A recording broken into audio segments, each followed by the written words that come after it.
വേണ്ട പ്രകാശ, വേണ്ട. ഇത്തരം അന്ധവിശ്വാസങ്ങളൊന്നും ഈ വീട്ടിൽ ആരെ അടിച്ചേൽപ്പിക്കാൻ നീ ശ്രമിക്കണ്ട. മഞ്ഞുമ്മൽ മണികണ്ഠൻ ജോത്സ്യൻ ഗണിച്ചു പറഞ്ഞാൽ അത് പിഴക്കില്ലെന്ന് ഈ നാട്ടുകാർക്ക് മുഴുവൻ അറിയാം. ബാലൻ അവളെ കെട്ടിന്റെ അന്ന് ഞാൻ തട്ടിപ്പോളിയാ.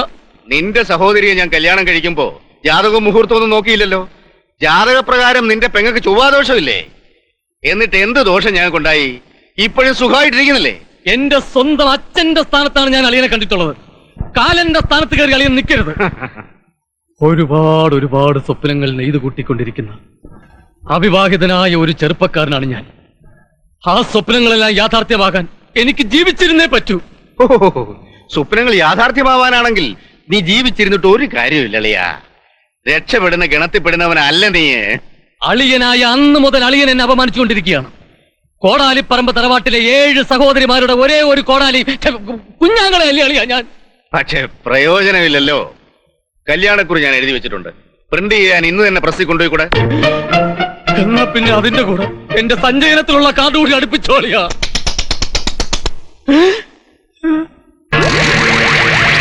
അത് കേട്ടോ, ഗൗളി ചെലച്ചു. ഗൗളിക്ക് വയറ് വെച്ചെന്നിട്ട് ചെലച്ചതാ പ്രകാശ. എന്നാ പിന്നെ ഗൗളിക്ക് ഞാൻ ചില്ലിച്ചിക്ക മാറ്റി കൊടുക്കാം. ഇത് ബിഷപ്പിന്റെ വിളി അല്ലളിയാ, അപശകുനത്തിന്റെ മുന്നറിയിപ്പാ. ഇങ്ങനെയൊക്കെ ദോഷം ഉണ്ടാവുമെങ്കിൽ ഈ കല്യാണം വേണ്ടെന്ന് വെച്ചാലോ? അതാ എന്റെ അഭിപ്രായം. വെറുതെ പ്രകാശമാമനെ വിഷമിപ്പിക്കുന്ന എന്തിനാ? ആവശ്യമില്ലാത്ത കാര്യങ്ങൾ ആലോചിച്ച് വിഷമം വരുത്തി വെക്കുന്നത് ഇവനാ. കല്യാണക്കാരിയൊക്കെ ഞാൻ തീരുമാനിച്ചോളാം. വല്യമ്മാമന്റെ കല്യാണത്തിന് എനിക്കും പട്ടുപാവാട വേണം മുത്തച്ഛ. എന്റെ മോക്ക് മുത്തച്ഛൻ പട്ടുപാവാട തന്നെ വാങ്ങിത്തരാം. എന്തിനാ പട്ടുപാവാട മാത്രമാക്കുന്നത്? എന്റെ ഡെഡ് ബോഡിയിലിടാൻ ഒരു പട്ടും കച്ചയും കൂടി വാങ്ങിച്ചോളൂ. ജാതകം പിഴക്കില്ല. കല്യാണം നടന്നാൽ 8-ാം ദിവസം ഇവിടെ ഈ തറയിൽ കാലിങ്ങനെ മലർന്നു കിടക്കും. കുരുത്തക്കേട് പറയാതെ പ്രകാശ. തൂക്കിക്കൊല്ലാൻ വിധിച്ച പ്രതിയോട് പോലും വിധി നടപ്പാക്കും മുമ്പ് ജഡ്ജി ചോദിക്കും, ശിക്ഷയിൽ എന്തെങ്കിലും ഇളവ് പ്രതീക്ഷിക്കുന്നുണ്ടോ എന്ന്. ആ ദൈവം പോലെ ഈ വീട്ടിൽ ആർക്കും എന്നോടില്ലേ? അമ്മാവും വിഷമിക്കണ്ട. എന്തെങ്കിലും പരിഹാരവും പൂജയും ഉണ്ടെങ്കിൽ നമുക്ക് അത് ചെയ്തിട്ട് വിവാഹം നടത്തിയാൽ മതി. പരിഹാരം ഞാൻ തന്നെ കണ്ടുപിടിച്ചോളാം. ഞാനും ബാലനും തമ്മിൽ നേരിൽ കണ്ടാൽ കീരിയും പമ്പുവാണെങ്കിലും എന്റെ ആയുസ്സിന് ദോഷം വരുന്ന ഒരു പ്രവൃത്തി അവൻ ചെയ്യില്ല. എനിക്ക് വേണ്ടി അവൻ എന്തും ചെയ്യും. ഈ വിവാഹം അവൻ വേണ്ടെന്ന് വെക്കും. വരട്ടെ. റിംഗ് എക്സ്ചേഞ്ച് കഴിഞ്ഞുള്ള ഈ കാത്തിരിപ്പ് വല്ലാത്തൊരു ശിക്ഷയാണ്. ഇത് 2.5 മാസമല്ലേ ഉള്ളൂ. ഒന്ന് സമാധാനായിട്ടിരുന്നേ. ഈ കാത്തിരിപ്പിനും ഒരു സുഖമുണ്ടല്ലേ. മുഹൂർത്ത സമയത്ത് താലി കെട്ടുമ്പോ വർഷങ്ങളായി പ്രേമിച്ച പെണ്ണിനെ കിട്ടിയ ഒരു സന്തോഷം. അതെ, എന്റെ മനസ്സിന്റെ പൂട്ട് തുറന്നതുപോലെ ഈ ഗ്യാപ്പിനിടയിൽ വേറൊരു പെണ്ണിന്റെ മനസ്സിന്റെ പൂട്ട് തുറക്കരുത് കേട്ടോ. ഹേയ്, പെണ്ണുങ്ങളുടെ മനസ്സ് തുറക്കുന്ന താക്കോല് ഞാൻ കടലിലെറിഞ്ഞു.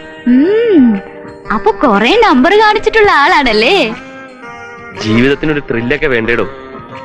കുറച്ച് നമ്പരൊക്കെ കാണിച്ചിട്ടുണ്ട്.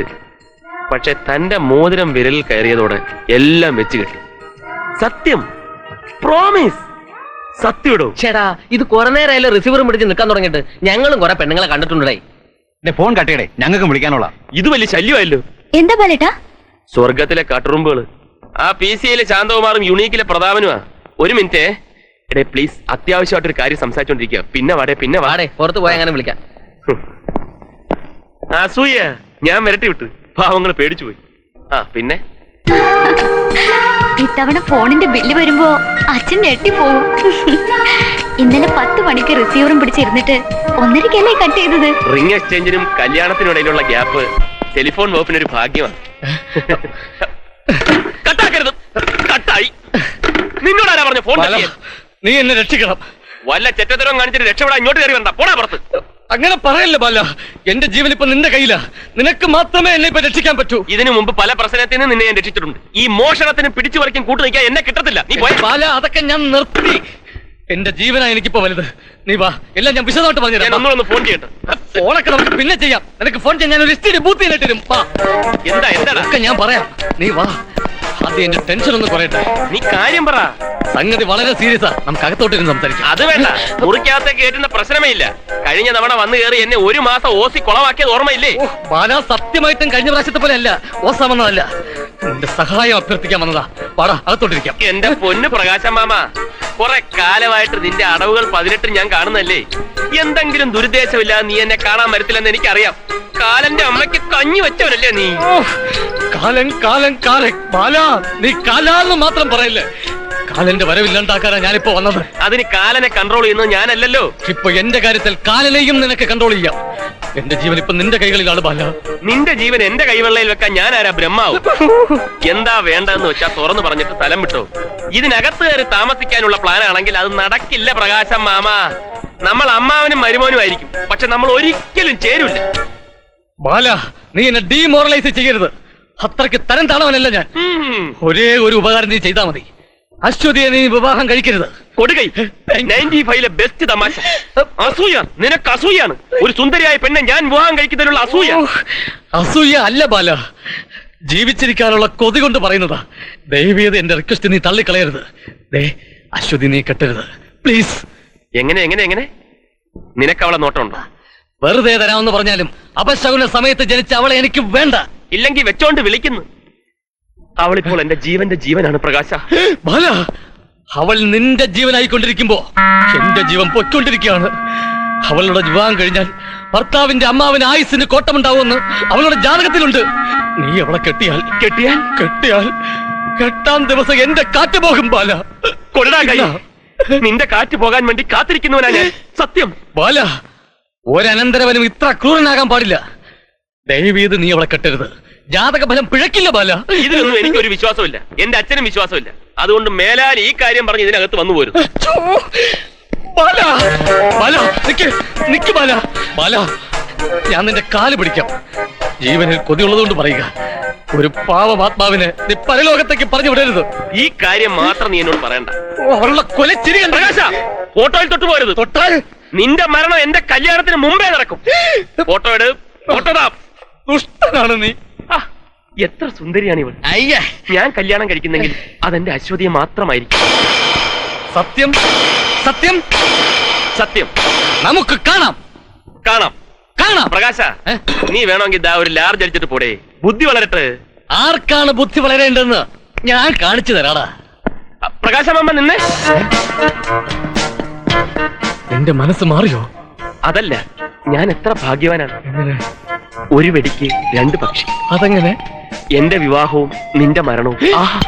ഒരിക്കൽ കൂടി ഞാൻ ചോദിക്കുന്നു, ചോദിച്ചോളൂ. നിനക്ക് അവളെ തന്നെ വേണോ? വേണം. എങ്കിൽ ഈ കോടാലിപ്പറമ്പിൽ പ്രകാശൻ പന്തയം വയ്ക്കുന്നു. നിന്റെ തന്തയോടും ഇതേ പന്തയം വെച്ചിട്ടാ ഞാൻ ഇറങ്ങിപ്പോന്നത്. നീ അവളെ കെട്ടില്ല. ഞാൻ ഈ കല്യാണം കലക്കും, കലക്കി മറിക്കും, കലക്കി പൊളിക്കും. Okay, cheers. ഓടാ.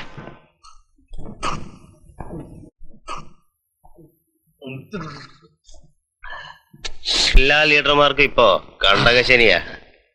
ശങ്കരബേനോ സാറിന് ജാതകത്തിലൊന്നും യാതൊരു വിശ്വാസമില്ലാത്തതാണ് ഏറ്റവും വലിയ പാര. അതിനേക്കാൾ വലിയ പാര എന്റെ അനന്തരവൻ ബാലേന്ദ്രനാ. അവൻ കുളത്തി കേറുന്നുമില്ല, കുളത്തി കിടക്കുന്നുമില്ല എന്ന മട്ടിലാവിലെ പോസെ. എന്റെ പുക കണ്ടേ അവൻ അടങ്ങൂ. ചുമ്മാ ലീഡർ എന്ന് പറഞ്ഞിരുന്നാ പോരാ, എങ്ങനെ എറിഞ്ഞാലും 4 കാലേ നിൽക്കാൻ പഠിക്കണം. അതിനെനിക്ക് 2 കാലല്ലേ ഉള്ളൂ. ബാലചന്ദ്രനും അശ്വതിയും തമ്മിൽ പെട്ടെന്ന് ഡെൽക്കോ ആയിപ്പോയി. ബാല്യകാല സഖിയെ പോലെയല്ലേ ബൈക്കിൽ കയറ്റിക്കൊണ്ട് നടക്കുന്നത്. ആ ഡെൽക്കോ പൊളിക്കണം. ആ ഡെൽക്കോ പൊളിഞ്ഞില്ലെങ്കിൽ എന്റെ ഡെൽക്കോ പൊളിയും. കദളിപ്പഴം കൊണ്ട് ഗുരുവായൂരപ്പന് തുലാഭാരം, കപ്പപ്പഴം കൊണ്ട് ആറ്റുകാലമ്മച്ചിയുടെ മുന്നിലും തുലാഭാരം, പഞ്ചസാര കൊണ്ട് ചോറ്റാനിക്കര അമ്മയുടെ മുമ്പിലും തുലാഭാരം, കാടാമ്പുഴ ശത്രു സംഹാരവും പൂമൂടലും കൂടി നടത്താം. എന്താ? നീ ഒന്നും മിണ്ടാതിരിക്കടാ. ബാലചന്ദ്രനെയും അശ്വതിയും തമ്മിൽ തെറ്റിക്കാൻ ഒറ്റ വഴിയുള്ളൂ. ബാലചന്ദ്രനെ കുറിച്ച് വളരെ മോശമായൊരു ചിത്രം അശ്വതിയിൽ ഉണ്ടാക്കിയെടുക്കുക. അതെ അതെ, അത് ഞാൻ അങ്ങോട്ട് പറയാൻ തുടങ്ങിയായിരുന്നു. ഓക്കെ, ആ കാര്യം ഞാൻ ഏറ്റു. ഞാനൊരു ഗർഭിണിയെ രംഗത്തിറക്കുന്നു. ഗർഭിണിയാ? ആ, ബാലചന്ദ്രൻ പ്രേമിച്ചു ചതിച്ച ഒരു പാവം ഗർഭിണിയെ ഞാൻ ഗോതയിലേക്ക് ഇറക്കുന്നു.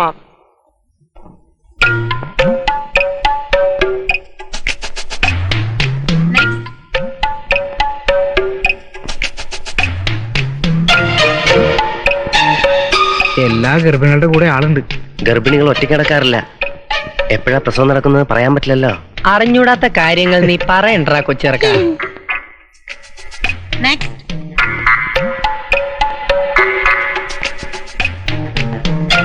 ആ ചേച്ചിയോട് ചോദിക്കാം. ഞാൻ ചോദിക്കാം. വേണ്ട വേണ്ട, ബുദ്ധിപരമായി ഞാൻ തന്നെ ചോദിച്ചോളാം. ചോദിക്കേ. ചേച്ചി ഒരു സഹായം ചെയ്യാമോ? അയ്യേ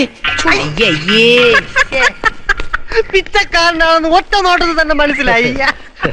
എനിക്ക് 10 പൈസയിലും കിട്ടി, നിനക്കായിരുന്നെങ്കിൽ 5 പൈസ കിട്ടത്തുള്ളൂ. ഏത് നേരം ഇങ്ങനെ പരസ്പരം പാര വെക്കാതെ ഒരു ഗർഭിണിയെ തപ്പിയെടുക്കാൻ നോക്ക്. നീ നടന്നോ, ഞാൻ വന്നേക്കാം.